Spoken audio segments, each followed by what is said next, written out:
বোন, আপনি কি খ্রিস্টান? দুঃখিত, আপনি কি অমুসলিম নাকি মুসলিম? অমুসলিম। অমুসলিম? আমি খ্রিস্টান। খ্রিস্টান? হ্যাঁ, বলুন।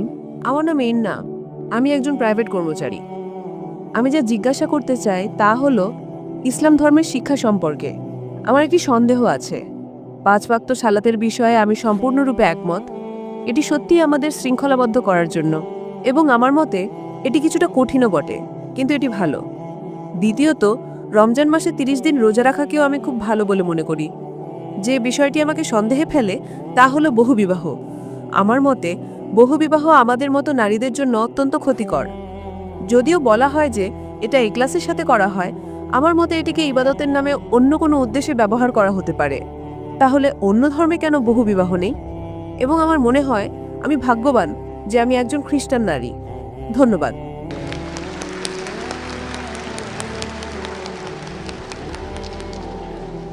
আমি যদি প্রশ্নটি সঠিকভাবে শুনে থাকি, তাহলে বোনের প্রশ্ন হলো, তিনি ইসলামের বহুবিবাহ প্রথার সাথে একমত নন।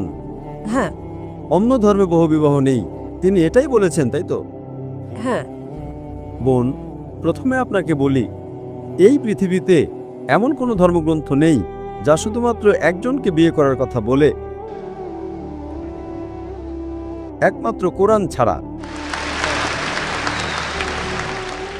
আপনি একজন খ্রিস্টান, আপনি বাইবেলের যে কোনো একটা শ্লোক দেখান যেখানে শুধু একজনকে বিয়ে করার কথা বলা হয়েছে। বাইবেলে এমন কিছু নেই।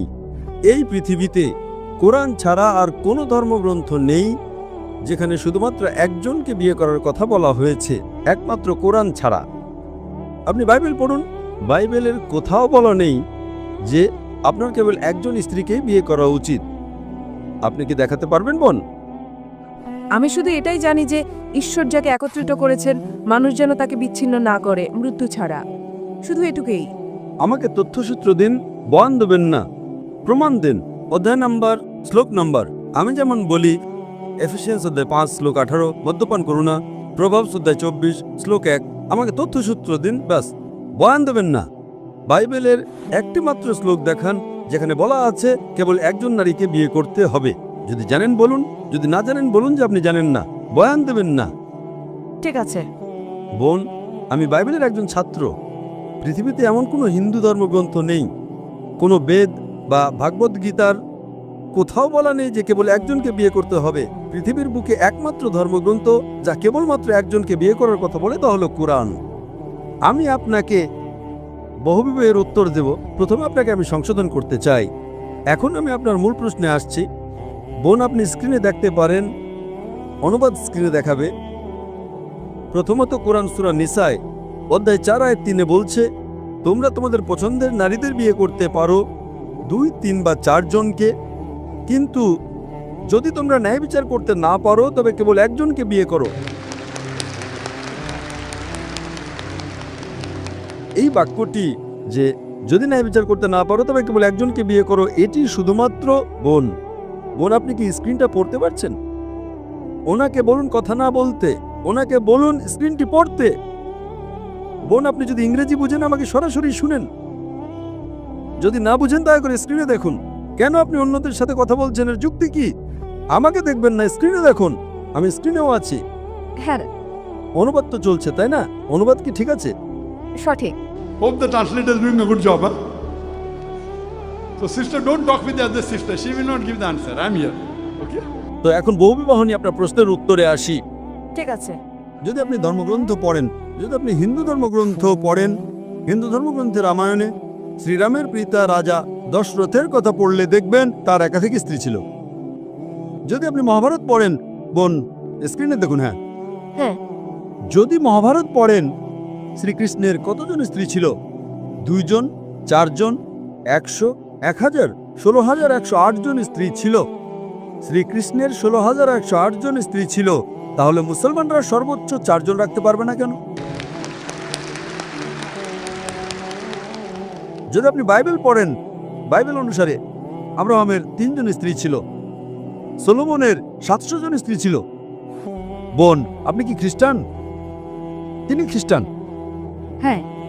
সলোমনের 700 জন স্ত্রী ছিল, আব্রাহামের 3 জন স্ত্রী ছিল। বাইবেলের কোথাও বলা নেই কেবল একজনকে বিয়ে করার কথা, কোথাও নেই। কিন্তু কোরআন বলছে সূরা নিসা অধ্যায় নম্বর 4 আয়াত নম্বর 3-এ তোমাদের পছন্দের নারীদের বিয়ে করো 2, 3 বা 4 জনকে, কিন্তু যদি ন্যায় বিচার করতে না পারো তবে কেবল একজনকেই বিয়ে করো। ইসলামের এই বিধানের যৌক্তিক কারণ কি? আপনাকে একটা কথা বলি, ইসলামে বহু বিবাহ বাধ্যতামূলক নয়। এটা বাধ্যতামূলক নয় যে আপনাকে একাধিক বিয়ে করতেই হবে, It is mubah, optional. বাধ্যতামূলক নয়। কিন্তু যদি আপনি একাধিক বিয়ে করেন এবং ন্যায় বিচার করতে না পারেন তবে আপনি সমস্যায় পড়বেন। ঠিক। তাই আপনি যদি একাধিক বিয়ে করতে পারেন, কিন্তু আপনাকে আপনার স্ত্রীদের মধ্যে ন্যায়পরায়ণ হতে হবে। কি কারণে ইসলাম কিছু পুরুষকে একাধিক স্ত্রী রাখার অনুমতি দিয়েছে? আজকের বিজ্ঞান আমাদের বলে যে প্রাকৃতিকভাবে পুরুষ এবং নারী প্রায় সমান অনুপাতে জন্মগ্রহণ করে, কিন্তু আজকের চিকিৎসা বিজ্ঞান আমাদের বলে যে শিশু পুরুষের চেয়ে শক্তিশালী, সে পুরুষের চেয়ে ভালোভাবে রোগের বিরুদ্ধে লড়তে পারে। এই কারণেই শৈশবে শিশুকন্যাদের তুলনায় পুরুষ শিশুদের মধ্যে মৃত্যুর হার বেশি।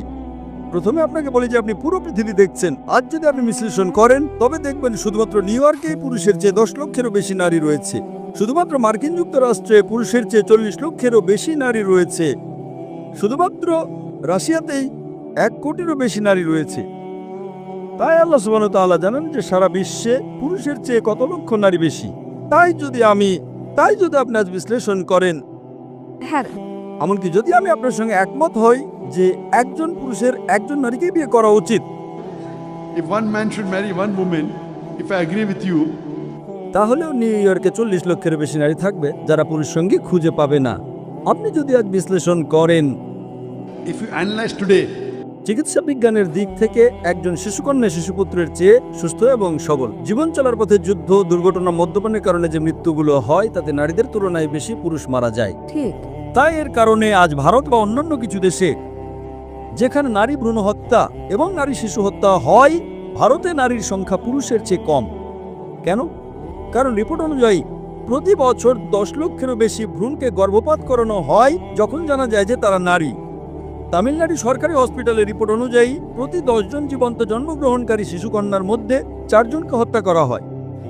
এর কারণে ভারত এবং অন্যান্য কিছু দেশে নারী জনসংখ্যা কম। কিন্তু যদি আমরা এই শিশুকন্যা হত্যা, এই ভ্রূণ হত্যা বন্ধ করি, তাহলে ভারতেও নারী জনসংখ্যা পুরুষ জনসংখ্যার চেয়ে বেশি হয়ে যাবে।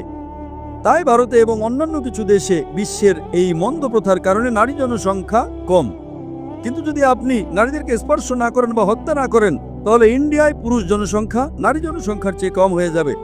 তাই আমি আপনাকে প্রশ্ন করছি বোন, হ্যাঁ, যদি আমি আপনার সাথে একমত হই যে প্রত্যেক নারীর কেবল একজন পুরুষকে বিয়ে করা উচিত, শুধুমাত্র নিউ ইয়র্কে 10 লক্ষেরও বেশি নারী থাকবে, শুধুমাত্র আমেরিকা যুক্তরাষ্ট্রে 40 লক্ষেরও বেশি নারী থাকবে, শুধুমাত্র রাশিয়াতেই 1 কোটিরও বেশি নারী থাকবে। যদি একজন পুরুষ একজন নারীকে বিয়ে করে, তাহলে রাশিয়ার এই অতিরিক্ত 1 কোটি নারীর কি হবে? আমেরিকা যুক্তরাষ্ট্রের অতিরিক্ত 40 লক্ষ নারীর কি হবে? তাদের জন্য কি বিকল্প আছে? 2টো বিকল্প।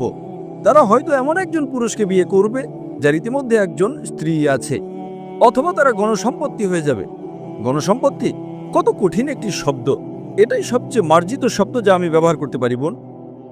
তাই তার জন্য একমাত্র বিকল্প হলো সে হয়তো এমন একজন পুরুষকে বিয়ে করবে যার ইতিমধ্যে একজন স্ত্রী আছে, অথবা সে গণসম্পত্তি হয়ে যাবে। আমেরিকায় গণসম্পত্তি একটা সাধারণ ব্যাপার, খুবই সাধারণ।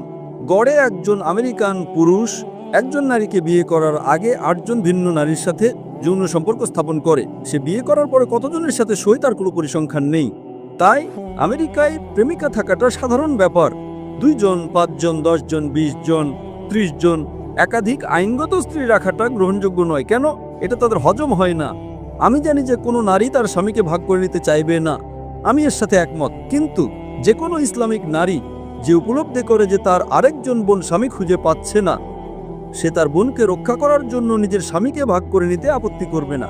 তাই ইসলামে নারীদের রক্ষা করার জন্য কিছু পুরুষকে একাধিক স্ত্রী রাখার অনুমতি দেওয়া হয়েছে, অন্যথায় নারীরা শালীনভাবে জীবনযাপন করতে পারবে না। দেখেন, আজ ওয়েস্টার্ন কালচার যা নারীর অধিকার এবং নারী স্বাধীনতার কথা বলে, সেটা আসলে তার ভরণ পোষণ, তার ইজ্জতের অবমাননা এবং তার আত্মার অবক্ষয়ের একটি ছদ্মবেশ ছড়া, আর কিছুই না। শিল্প এবং সংস্কৃতির নামে তারা কি করছে? তারা আমাদের মায়েদের বিক্রি করছে, আমাদের কন্যাদের বিক্রি করছে। তাই ইসলাম নারীকে রক্ষা করে এবং হিজাবের পাশাপাশি একটি কারণ হলো কিছু পুরুষকে একাধিক স্ত্রী রাখার অনুমতি দেয়া, যাতে করে তারা নারীদের রক্ষা করতে পারে। তাই ইসলাম কিছু পুরুষকে একাধিক স্ত্রী বিয়ে করার অনুমতি দিয়েছে যাতে তারা নারীদের রক্ষা করতে পারে। এবং আরো বিস্তারিত উত্তরের জন্য আপনি আমার ভিডিও ক্যাসেট ইসলামের নারীর অধিকার আধুনিকতার নাকি সেকেলে দেখতে পারেন। আশা করি এটা আপনার প্রশ্নের উত্তর, বোন। আপনাকে অনেক ধন্যবাদ। শুভ সন্ধ্যা ডক্টর জাকির। আমার নাম শাহ, আমি মনোবিজ্ঞানের ছাত্রী। আমি আপনার আগের লেকচারে অংশ নিয়েছিলাম UITM শাহ আলামে। আমি অবশ্যই বলবো যে আমি আপনার লেকচার খুব উপভোগ করেছি। আজও আমি আপনার লেকচার উপভোগ করেছি। আমার প্রশ্ন আগের লেকচার সম্পর্কে। আপনি বলেছিলেন বিশ্বজনীন ভ্রাতৃত্ব সম্পর্কে UITM শাহ আলামে। একটা সময়ে প্রশ্নোত্তর পর্ব চলাকালীন আপনি উল্লেখ করেছিলেন যে আপনি খ্রিস্টানদের চেয়ে বেশি খ্রিস্টান ছিলেন।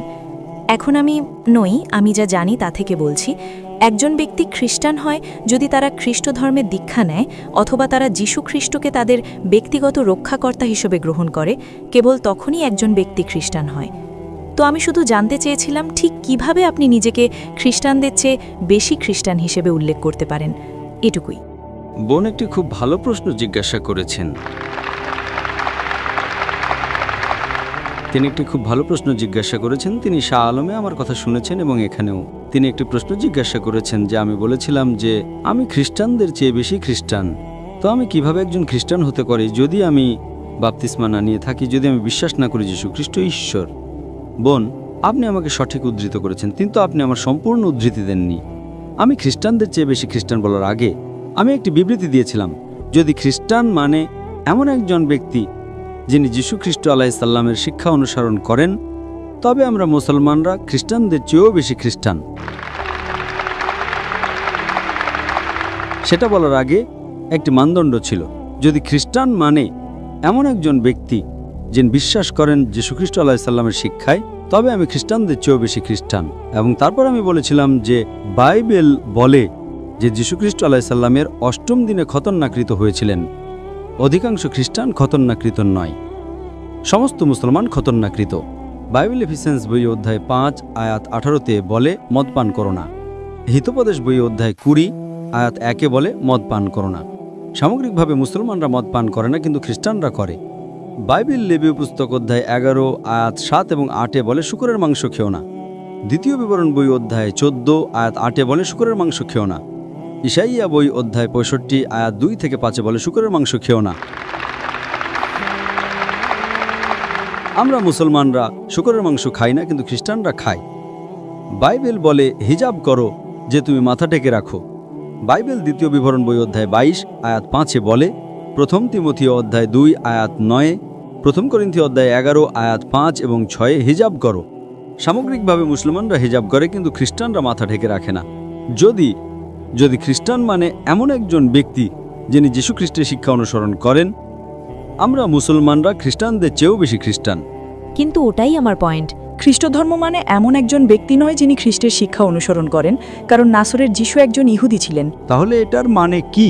তিনি ইহুদি হিসেবে জন্মগ্রহণ করেছিলেন, তিনি ইহুদি জীবনযাপন করেছিলেন এবং তিনি ইহুদি হিসেবে মারা গিয়েছিলেন। তাই আপনি যদি নাসরের যিশুর শিক্ষা অনুসরণ করেন, এটা আপনাকে খ্রিস্টান বানাবে না, এটা আপনাকে ইহুদি বানাবে, কারণ তিনি আপনাকে ইহুদি শিক্ষা দিয়েছিলেন। তবে নাসরের যিশুকে আপনার ব্যক্তিগত ত্রাণকর্তা হিসেবে গ্রহণ করা এবং কেবল তার মাধ্যমেই আপনি স্বর্গে যেতে পারেন, তবে সেটা ডক্টর জাকির আপনাকে খ্রিস্টান বানাবে। বাইবেলের একটি আয়াত দেখান যা বলে যে যীশু খ্রিস্টকে আপনার ত্রাণকর্তা হিসেবে গ্রহণ করলে আপনি স্বর্গে যাবেন। আমাকে সম্পূর্ণ বাইবেলে একটি দ্ব্যর্থহীন উদ্ধৃতি দিন যেখানে যীশু খ্রিস্ট নিজেই বলেছেন যে আমি ঈশ্বর, অথবা যেখানে তিনি বলেছেন আমার উপাসনা করো, আমি আজই আপনার খ্রিস্টান ধর্ম গ্রহণ করব। আপনি যা বলছেন তা চার্চের শিক্ষা, বাইবেলের নয়। হ্যাঁ, ঠিক তাই, কারণ চার্চ থেকে আপনি পান। বোন, হ্যাঁ। আপনি একটি ধর্ম বুঝতে চান, ধর্মগ্রন্থ পড়ুন, অনুসারীদের দিকে তাকাবেন না। আচ্ছা, অনুসারীদের দিকে তাকাবেন না। আমি আপনাকে বলেছি, যদি আপনি ইসলাম বুঝতে চান, মুসলমানের দিকে তাকাবেন না। ধর্মগ্রন্থ কোরআন এবং নবী মুহাম্মদ সাল্লাল্লাহু আলাইহি ওয়াসাল্লামের খাঁটিবাণী পড়ুন। যদি আমি খ্রিস্ট ধর্ম বুঝতে চাই, আমি চার্চের দিকে তাকাবো না। চার্চ বাইবেলের তত্ত্বাবধায়ক নয়। চার্চই খ্রিস্টান তৈরি করেছে। যদি চার্চ না থাকতো তবে কোনো খ্রিস্টান থাকতো না। সেটাই আমি আপনাকে বলছি। চার্চকে অনুসরণ করবেন না, অনুসরণ করুন যিশু আলাইহিসসালামকে। যদি চার্চ না থাকতো আপনি যীশু খ্রিস্টকে জানতেন না, তাই খ্রিস্টকে জানার জন্য আপনাকে অবশ্যই চার্চকে স্বীকৃতি দিতে হবে। বোন, খ্রিস্ট ধর্ম জানতে হলে আপনাকে বাইবেল পড়তে হবে, চার্চ নয়। দেখুন, আপনি কি জানেন কত ধরনের চার্চ আছে? বোন, আপনি কোন চার্চের অন্তর্ভুক্ত? আজ চার্চের 2000-এরও বেশি বিভিন্ন সম্প্রদায় রয়েছে। আপনাদের 2000 বিভিন্ন খ্রিস্টান রয়েছে। আপনি কি সেটা জানেন?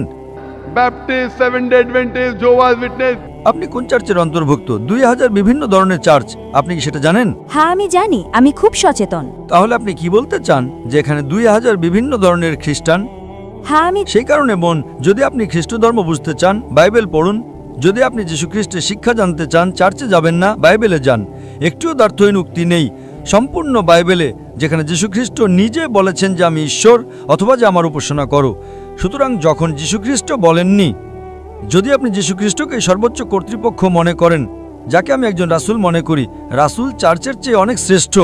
সম্পূর্ণ বাইবেলে একটিও দ্ব্যর্থহীন উক্তি নেই যেখানে যীশু খ্রিস্ট নিজে বলেছেন যে আমি ঈশ্বর, অথবা যে আমার উপাসনা করো। হ্যাঁ আপনার এই মনোভাবের কারণে 2000 বিভিন্ন চার্চ এবং 2000 বিভিন্ন ধরনের খ্রিস্ট ধর্ম রয়েছে। আপনি কোন খ্রিস্ট ধর্ম অনুসরণ করবেন? যদি আপনি ইসলাম অনুসরণ করতে চান, কোরআন এবং মুহাম্মদ সাল্লাল্লাহু আলাইহি ওয়াসাল্লামের খাঁটি হাদিস পড়ুন। যদি আপনি হিন্দু ধর্ম অনুসরণ করতে চান, বেদ এবং উপনিষদ পড়ুন। যদি আপনি খ্রিস্টান হতে চান, বাইবেল পড়ুন। যদি আপনি এইসব ধর্মগ্রন্থ পড়েন, আপনি এক সত্য ধর্মের কাছাকাছি যাবেন। সেই ঈশ্বর এক ঈশ্বর, যার কোনো প্রতিমূর্তি নেই। সেই ঈশ্বর এক ঈশ্বর, যার কোনো সন্তান নেই, পিতামাতা নেই। এবং যীশু খ্রিস্ট আলাইহিস সালাম গসপেল অফ জন অধ্যায় 16 আয়াত 12 থেকে 14-তে বলেছেন, আমার তোমাদের অনেক কিছু বলার আছে, কিন্তু তোমরা এখন তা সহ্য করতে পারবে না। যখন সেই সত্যের আত্মা আসবেন, তিনি তোমাদের সমস্ত সত্যের পথে পরিচালিত করবেন। তিনি নিজের থেকে কথা বলবেন না, যা শুনবেন তাই বলবেন। তিনি আমাকে মহিমান্বিত করবেন। আচ্ছা, এখানে যীশু খ্রিস্ট আলাইহিস সালাম শেষ এবং চূড়ান্ত রাসূল নবী মুহাম্মদ সাল্লাল্লাহু আলাইহি ওয়াসাল্লামের আগমনের কথা বলছেন। তাই তিনি সবাইকে বলছেন শেষ এবং চূড়ান্ত রাসূলকে অনুসরণ করতে, কিন্তু আপনারা অনুসরণ করতে চান না। কারণ যদি সবাই শেষ এবং চূড়ান্ত রাসূলকে অনুসরণ করে, তাহলে কে চার্চকে অনুসরণ করবে? যীশু খ্রিস্ট কখনো বলেননি চার্চকে অনুসরণ করো। বাইবেলের কোন আয়াত সেটা বলে? বাইবেলের কোন আয়াত? তাই আপনাকে যা বুঝতে হবে, যীশু খ্রিস্ট আলাইহিস সালামের শিক্ষা পড়ুন। যে কেউ আপনাকে দূরে নিয়ে যেতে চায় যীশু খ্রিস্ট আলাইহিস সালাম থেকে, সে ভালো নয়। সেই কারণে আমি বলেছিলাম যে যদি খ্রিস্টান মানে এমন একজন ব্যক্তি যিনি যীশু খ্রিস্ট আলাইহিস সালামের শিক্ষা অনুসরণ করেন, আমি খ্রিস্টানদের চেয়েও বেশি খ্রিস্টান। যীশু খ্রিস্ট খতনাকৃত ছিলেন, আমি খতনাকৃত। এর মাঝখানে এখন চার্চের কি করার আছে? যীশু খ্রিস্ট বলেছেন ওল্ড টেস্টামেন্টের সমস্ত আদেশ মেনে চলো। ওল্ড টেস্টামেন্ট বলেছিল শূকরের মাংস খেও না, তবুও চার্চ বলে শূকরের মাংস খাও। আপনি কাকে অনুসরণ করবেন? কে শ্রেষ্ঠ, যীশু খ্রিস্ট নাকি চার্চ? সেই কারণেই যে কোনো ধর্ম বুঝতে ধর্মগ্রন্থ পড়ুন, আপনি সেই ধর্মের কাছাকাছি যাবেন।